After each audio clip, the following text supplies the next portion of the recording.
আমি তো বলি নাই, এটা জনগণ বলছে, আমি তো কিছুই বলি নাই। ওখানে আপনার সাংবাদিকরা ছিল, এরা শুনছে, এরা বলছে, আমি তো কিছুই বলি নাই। আপনারা ওইটা বলছেন যে আমি বলছি, আমি কিন্তু ভাই কিছু বলি নাই।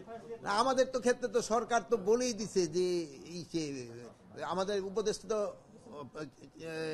চিফ ডিসেম্বর থেকে ইসের ভিতরে বলেই তো দিছে, ডিসেম্বর থেকে জুনের ভিতরে। আমার ওই তো ওইটার বলার কোনো প্রশ্নই ওঠে না। না, আমি তো রাজনীতিবিদ না, আমি তো এই রাজনীতির প্রশ্ন তো বলতে পারবো না। আমাদের তো বলেই দিছে চট্টগ্রামের যে একটা ছোট ঘটনা ঘটছে, এটা তো সত্যি ঘটনা ঘটছে। এবং এই ব্যাপারে আমি ডিসি সাথেও কথা বলছি, আমাদের কমিশনারের সাথে কথা বলছি। ঘটনাটা না ঘটেই উচিত ছিল, বাট যেহেতু ঘটে গেছে, এখন ভবিষ্যতে যেন এই ধরনের ঘটনা না ঘটে, এই জন্য আমরা চেষ্টা করব। সবসময় সতর্কতা তো আমরা সবসময় নিচ্ছি, তারপরেও তো যেমন ধরেন আপনি একটা মানি ব্যাগ যখন পকেটে রাখেন, সবসময় সতর্ক থাকেন যে পকেট থেকে যেন টাকাটা না, এরপরে থেকে ধরেন যে আবার ফট করে টান্দা বাইরে চলে, এই তো হয়ে যায় অনেক সময়। যে চেষ্টা তো আমরা করে যাচ্ছি, আমাদের যদি চেষ্টার কোনো ত্রুটি থাকে আপনারা বলেন যে আপনার চেষ্টার ত্রুটি ছিল, আমরা চেষ্টা করে যাচ্ছি। জীবন ধরেন এই ঘটনাটা ঘটার পরে আমি নিজেও কথা বলছি যে এটা কেন, এই কি হচ্ছে, ভবিষ্যতে যেন না হয় আমরা চেষ্টা করি। এটা তো পুলিশের ক্ষেত্রে অনেকের যাবে আসবে, এটা তো একটা নিয়ম। না না না, এই সব কোনো ঘটনাকে কেন্দ্র করে না, এইটা একটা নর্মাল প্রসেস। উনি হয়তো অসুস্থ আছে বা অন্য কোনো কিছু আছে, এইসব হয়তো। শুনেন, একটা জিনিস হলো কি, নতুন ইউনিফর্মটা কার্যকরী তো হয়ে গেছে মানে বলতে পারেন, কিন্তু এটা হলো কি আমাদের পুরানটা আছে, যেহেতু আমাদের দেশটা অত বড়লোক দেশ না, আমি আজকে এইটারে ছাড়ে একটা নতুন পুরে ফেললাম, আমার ওই আগেরটারে আমার আস্তে আস্তে শেষ হবে, আমরা নতুনটা আস্তে আস্তে ইন্ট্রোডিউস করি। লোগোর বিষয়ে এরকম একই অবস্থা, লোগো তো আস্তে আস্তে আমরা চেষ্টা করতেছি, যেহেতু এটার সাথে টাকা জড়িত। এটা তো এইটা না যে আমি ফু দিলাম এটা হয়ে গেল, ওইটা চলে আসলো, এটা তো সময় লাগবে। আমরা সব কিছু কিন্তু জনগণের জন্য বলি, কিন্তু আমরা অনেক কিছু আছে আমরা কিন্তু জনগণের কাছে পৌঁছে দিতে পারি না।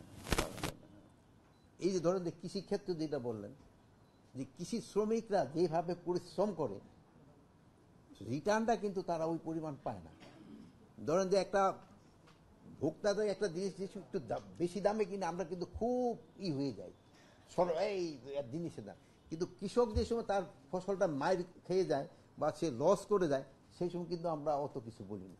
যেমন ধরেন এবার আলু উৎপাদন অনেক বেশি হয়েছে, আলু উৎপাদন হওয়ার পর কি আলুর কিন্তু দামটা অনেক কমে গেছে, কৃষক কিন্তু এক্ষেত্রে অনেকটা মানে ব্যাকফুটে পড়ে গেছে। তার হয়তো লাভ হওয়ার না হলে তো মানে কোনো রকমের চালানটাও উঠবে বা হয়তো অল্প একটু লাভ হবে। এই ক্ষেত্রে যেমন ধরুন আমাদেরও বলা উচিত যে আমরা এটা কিভাবে করতে পারি, যে কৃষকরা তো একটা প্রণোদনা দিতে হবে, তা না হয়তো সে তো ওই বিষে থাকবে না। এই যে ধরেন যে ধান উৎপাদন হচ্ছে, এই ধানে কৃষক কিন্তু ধরেন এর আগে একটা মায়ের খেয়েছে বন্যায়, এখন আবার যদি ধরেন একটু তার এখনো সুবিধা যদি না দেন, তাই কিন্তু এই চাষের সুবিধা থাকবে না, সে তো অন্য কিছুতে চলে যাবে। এই জন্য জনগণ যেন উপকৃত হয়ে যায়। আর আমি একটা বলি যে আমরা সব কিছু কিন্তু সেন্ট্রালি করতে চাই।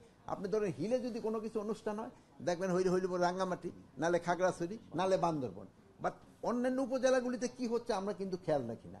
এই যে ধরুন যে আমাদের কালকে বিরাট আমরা ঢাকা এত বছর, আমরা গ্রামে গঞ্জে এটা কিন্তু পৌঁছে দিতে হবে। যেমন ধরুন আগে চৈত্রী সংক্রান্তিটা কিন্তু গ্রামে গঞ্জেও কিন্তু খুব ভালোভাবে হতো, তা আমরা সবাই চেষ্টা করতেছি এটা যেন ডিসেন্ট্রালাইজ হয়ে গ্রামে গঞ্জে সব জায়গায় পৌঁছে। আমরা যে আনন্দটা যেন আমরা সবাই মিলে করতে পারি।